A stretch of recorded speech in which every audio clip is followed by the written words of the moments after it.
Cofinanzas. Tomemos un café y hablemos de finanzas con el Dr. Wilson Montealegre. Bienvenido a Cofinanzas, el canal que te brinda herramientas para tu evolución financiera. Wilson, ¿cómo estás? Caleb, ¿cómo te va? Bien, gracias. También un saludo muy especial a nuestros suscriptores, quienes semana a semana están interactuando con nosotros a través de la caja de comentarios. Así es.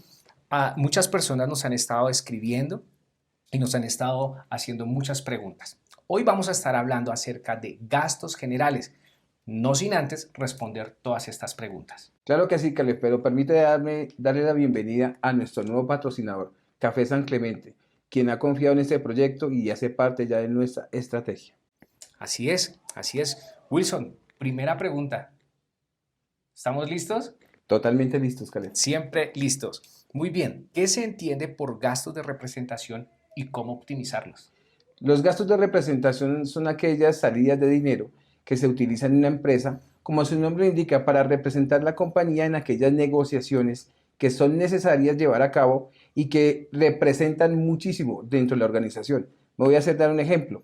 Si, por ejemplo, tú estás de cumpleaños y tú eres mi gran cliente, mi cliente estrella, y yo te envío un presente, no con eso estoy interviniendo en los negocios, pero estoy recordando a mi cliente, hay un acercamiento y estos gastos efectivamente nos representan un ingreso en la compañía, debe estar correlacionados con el ingreso. Quiere decir, este gasto es necesario para después obtener un ingreso operativo.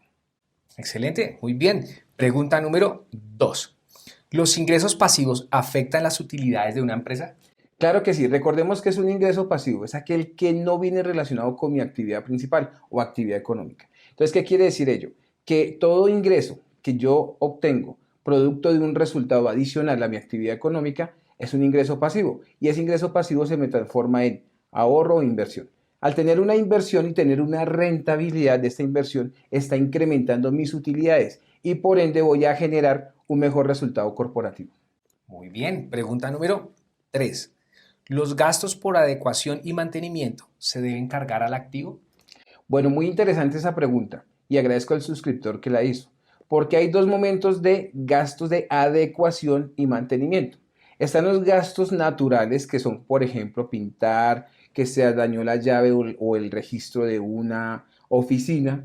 Esos son gastos que van efectivamente a resultados o cuenta de gastos. Pero cuando yo estoy haciendo una adecuación grande, como por ejemplo, colocar nuevos ascensores, ¿sí? Transformar la fachada y demás, ya hacen parte del activo y como lo dice el Consejo Técnico de la Contaduría Pública, ente rector, debo llevarlo como tal en las mismas vidas útiles del activo. Es decir, se me transforman en un activo fijo. Ahí haría parte. Muy bien. Pregunta número 4. ¿Qué es la depreciación económica y cómo afecta a las finanzas? Bueno, la depreciación como tal no es que sea una depreciación económica. La depreciación es general y viene alineada por aquel uso o desuso de los activos, ese usufructo de tener un activo produciendo.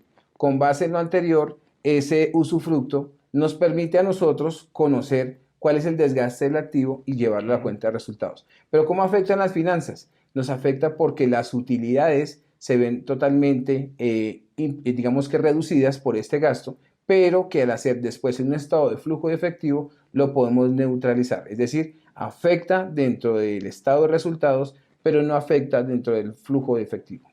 Muy bien, espero que hayamos podido dar clara respuesta a cada una de sus inquietudes. Amigo mío, tomémonos un café. Y hablemos de Finanzas. Muy bien.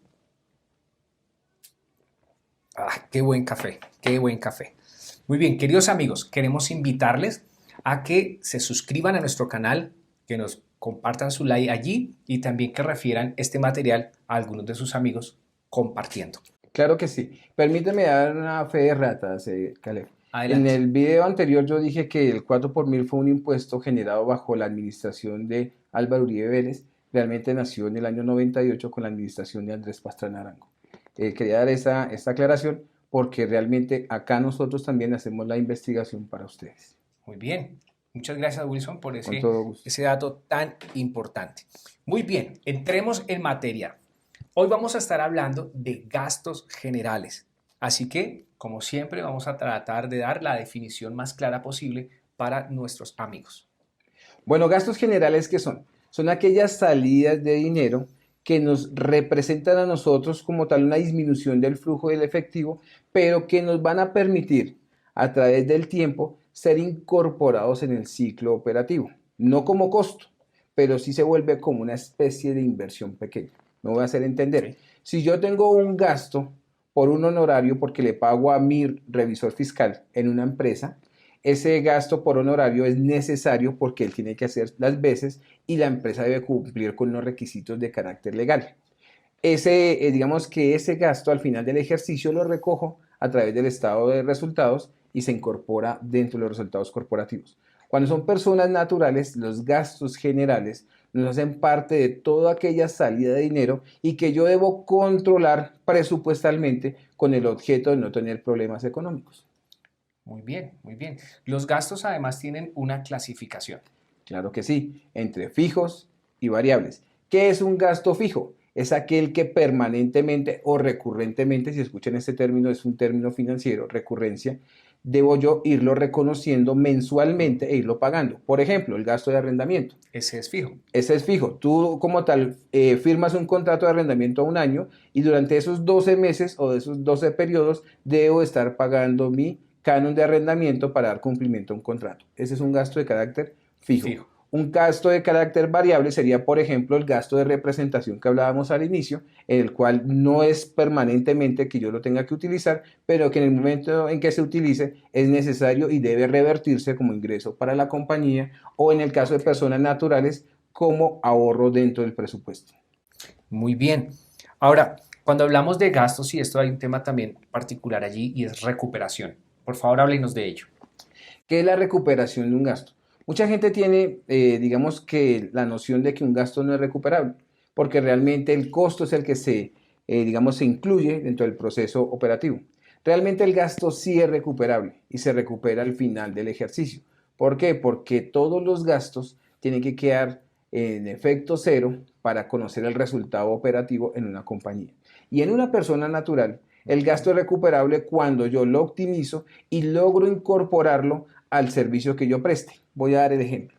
Si yo soy un abogado, ¿cierto? Presto un servicio profesional y ese servicio profesional lo estoy cobrando mensualmente, pues yo trato de que los gastos que tengo yo, como el de la oficina y demás, esa serie de gastos incorporarlos a mi ciclo operativo para que al final del ejercicio no sufra impactos económicos. Pero ahora, si yo soy un trabajador, ¿cierto? Que estoy devengando, digamos, el salario mínimo y debo evaluar cómo hago con mis gastos, los optimizo de tal forma de que puedan generarse un beneficio económico al cierre de una mensualidad. Muy bien. Ahora, otro aspecto importante, proyección. Bueno, la proyección del gasto es importantísima hacerla. ¿Por qué? Porque yo debo planificar todo lo que haga o vaya a hacer durante un periodo, digamos un año. Hago una anualidad y voy midiendo ese gasto. Pero ocurre que esa planificación me da a mí una oportunidad de mejoramiento continuo. Entonces, si yo planifico que voy a irme de vacaciones, pues voy a ahorrar en otros rubros, como por ejemplo en el servicio público, la luz, el gas, todo esto en el agua, etcétera. Y el ahorrar en estos elementos me van a permitir a mí poder optimizar mi planificación durante todo el año. Entonces va a tener un mejor rendimiento financiero y económico para poder realizar ese gasto, por ejemplo, de vacaciones. Ahí es donde los sueños se convierten en proyecciones. Correcto. Hay que soñar, pero los sueños, aterrizarlos en el papel y volverlo una proyección. Exactamente. Soñar no cuesta nada, ¿no? Correcto, soñar no cuesta nada, Pero pero proyectar, proyectar sí, porque yo tengo que ser sensato, como le hemos venido eh, hablando, con el presupuesto y poderlo aterrizar de una forma sencilla, clara, pero ante todo transparente. muy bien, Wilson. Tomémonos un café San Clemente Y y hablemos hablemos de de finanzas. finanzas. Muy bien, avancemos. Otro concepto muy importante es la perpetuidad financiera. Correcto. ¿Qué es la perpetuidad financiera?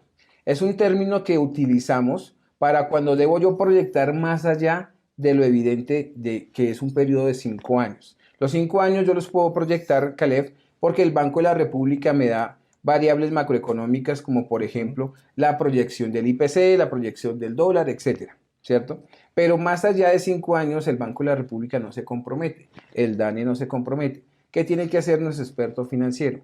Calcular, digamos si me piden a mí una proyección de 20 años, calcular cómo sería desde el periodo 6 al periodo 20 con variables que se parezcan mucho a lo que sería el ejercicio del futuro e irlo midiendo. Por eso se llama perpetuidad, porque se va moviendo durante la línea de tiempo y obviamente financiera porque estamos proyectando. Muy bien, muy bien. Uno más. Afectación de los gastos. Bueno, la afectación de los gastos es muy importante y va correlacionada con mi ingreso. Si yo, mi gasto como tal, si yo no lo sé planificar, voy a tener afectación totalmente negativa. Me explico. Si yo tengo un ingreso de 1.000.000, ¿sí? Y me estoy gastando 1.500.000, pues mi afectación ¿cuál es? Negativa. Voy a tener que ir a acudir al crédito. Al crédito, vas a terminar endeudado. Voy a terminar endeudado y mis puntos de equilibrio, pues efectivamente van a ser totalmente negativos. No va a tener punto de equilibrio, va a tener una rentabilidad negativa, lo que conoce uno como pérdida. Pero si yo empiezo a mirar cómo me está impactando un gasto con la recurrencia del caso, tengo que mirar cuál es el efecto que tiene ese gasto en mi estado de resultados a nivel corporativo y si soy persona natural, a nivel personal, cómo me está afectando ese gasto en mis ingresos y tratarlo de reducir o de optimizar con el objeto de no tener problemas de carácter económico. Muy bien. En nuestra anterior emisión hablábamos que debemos aprender acerca de los gastos porque sí o sí los vamos a tener. Correcto, sí. Así que viene una pregunta bien interesante que también yo quisiera, Wilson, que fuera como una recomendación para todos nuestros seguidores y es ¿cómo optimizar entonces? ¿Cómo optimizo yo un gasto? Bueno, un gasto se optimiza de una forma muy sencilla y es básicamente analizando desde cuándo lo voy a comprometer. Te voy a dar el ejemplo, Caleb. Si tú dices voy a irme en arrendamiento y te ganas 5 millones de pesos, pero te vas a un sector donde vas a pagar 3 millones de pesos del canon de arrendamiento, pues sencillamente vas a tener problemas de índole económico, ¿sí? Entonces yo tengo que revisar cuáles son aquellas participaciones de ese gasto sobre mi ingreso, que lo que conocemos comúnmente como ratios, esos ratios, con el objeto de que no tenga problemas de carácter económico. Y ya con eso optimizar los que es. ¿Necesito el arrendamiento? Sí, pero ¿será que necesito pagar 3 millones cuando me gano 5? Ahí es donde tenemos que empezar a pensar, a tomar decisiones de carácter personal para evitar problemas de carácter económico. Claro, y estabilizar eso. Sí. Porque hay muchas personas y creo que todos queremos vivir mejor. Sí. ¿Cierto? Ya trayéndolo como un poco a un caso más doméstico, todos queremos vivir mejor, pero si no lo aprendemos a hacer, podríamos estar viviendo en una muy buena casa, pero estar pasando muchas dificultades o serias dificultades en otras áreas de nuestra vida. No hay que confundir la calidad de vida con despilfarrar el dinero. Porque una cosa, Caleb, es que yo quiera mejorar el modo de vivir y otra cosa es que yo vaya a gastar más de lo que tengo. Y ya ahí no es calidad de vida. Ya no hay calidad de vida porque empiezan las angustias, empieza a endeudarse la persona y a futuro va a terminar volviendo a donde inició. ¿Sí? O sea, no creció. No creció. No decreció, volvemos atrás otra vez, ¿te acuerdas los términos? De evolución e involución. Sí. Ahí estaría otra vez involucionando, quiere decir que estarían problemas de carácter económico y si lo hacemos en una línea de tiempo de carácter financiero. Wow, eso va a ser bien importante aprenderlo. Una segunda recomendación, Wilson, ¿cómo podríamos entonces reducir los gastos? Bueno, yo reduzco gastos cuando no los necesito, Caleb. Por ejemplo, si yo tengo gastos hormiga, pues los reduzco o los desaparezco. ¿Te acuerdas del gasto hormiga, no? Sí, que son esos gastos. Los gastos hormiga son esos gastos pequeños, pero constantes. Sí. Que al cierre del mes podríamos sumarlos todos y es una cantidad importante. Exactamente. Entonces, si yo los reduzco, es decir, yo hablaba siempre y doy el mismo ejemplo para seguirlo llevando sobre la marcha. El ejemplo del café. Si yo me estoy tomando un café y reduzco su consumo porque lo estoy pagando y me está generando un impacto económico, pues sencillamente voy a tener una liberación presupuestal que nos va a permitir a todos nosotros tener mejor estabilidad económica. Bueno amigos, estamos llegando al final de nuestra misión el día de hoy y sencillamente queremos invitarles a dos cosas. Una, que nos tomemos un café.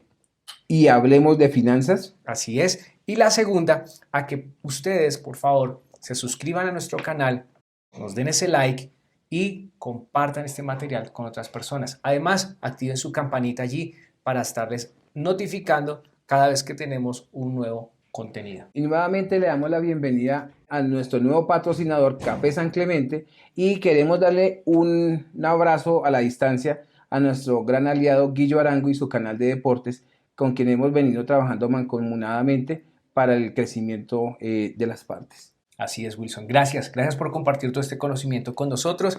Para nosotros es un privilegio estar aquí también compartiendo con ustedes este café, este tema, gastos generales.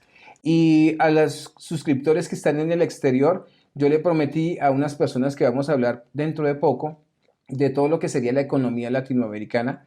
Vamos a hacer un programa muy especial en los próximos días de la economía latinoamericana para que no te lo pierdas. Así es. Muchas gracias a los que están en Colombia y fuera de Colombia. Les amamos y queremos dejar lo mejor de nosotros en sus manos para que sus finanzas evolucionen. Y tomemos un café San Clemente. Eso, y hablemos de finanzas.